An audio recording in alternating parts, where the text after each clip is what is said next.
Jeremy Corbyn, you are calling for the debate tomorrow. Theresa May, we know, is going to come to the House of Commons and explain why she did what she did. Would you like to see a proper debate and a vote at the end of that? Yes, I would, because I think Parliament should have a say in this, and the Prime Minister could quite easily have done that. She took a decision sometime last week that she was going to work with Macron and Trump in order to have an attack on the chemical weapons establishments in Syria. She could have recalled Parliament last week. It's only the Prime Minister that can recall Parliament. Or she could have delayed until tomorrow when Parliament returns itself. There is precedent over previous interventions where Parliament has had a vote. And I think what we need in this country is something more robust, like a War Powers Act, so that governments do get held to account by Parliament for what they do in our name.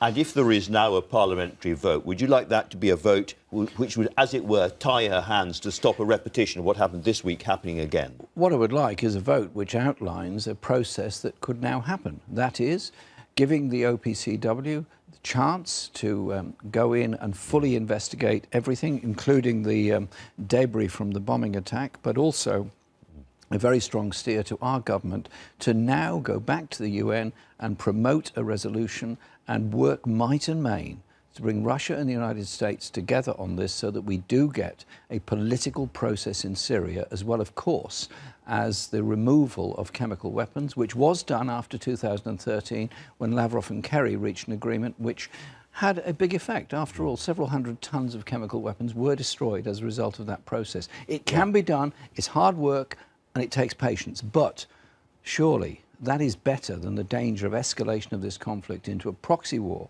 between the US and Russia over the skies of Syria.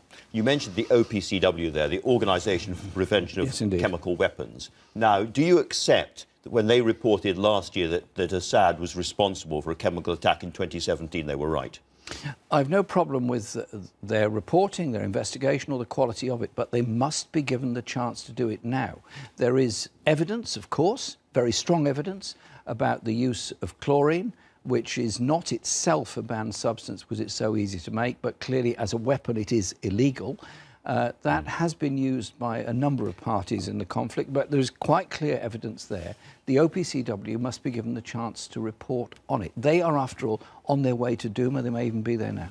They are there now, I think, and we've got reports in the papers of the smell of chlorine coming from the clothes of children and so forth. Sir. If they came back and said, yes, this was Assad's regime, there was one helicopter above it, and this was a chemical attack against international law, would you then be in favour of using missiles? I would then say, confront Assad with that evidence, confront any other group that may be fingered because of that, maybe, I'm saying maybe, I don't know, and then say they must now come in and remove and destroy those weapons as they did in 2013 and 2015. But the wider context has to be promotion of a political solution and a ceasefire. We cannot go on. 400,000 people have died in Syria. 2 million are external refugees. But nobody died as a result of these attacks, and they may have degraded Assad's chemical weapons facilities really substantially. There may be other ones we don't know about. There may be a fallout from it. But the point is also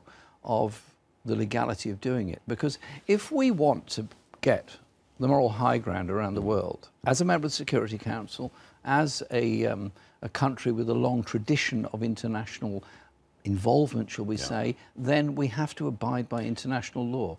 And I say to the Foreign Secretary, I say to the Prime Minister, where is the legal basis for this? The legal basis would have to be... humanitarian, they say. Well, it would have to be self-defence or the authority of the UN Security Council. The humanitarian intervention is a legally debatable concept at the present time. And I would have thought, from the point of recalling Parliament or waiting 2 days, things could have been different. But it looked awfully to me as though the Prime Minister was more interested in following Donald Trump's lead than anything else. And this is policy made up by Twitter.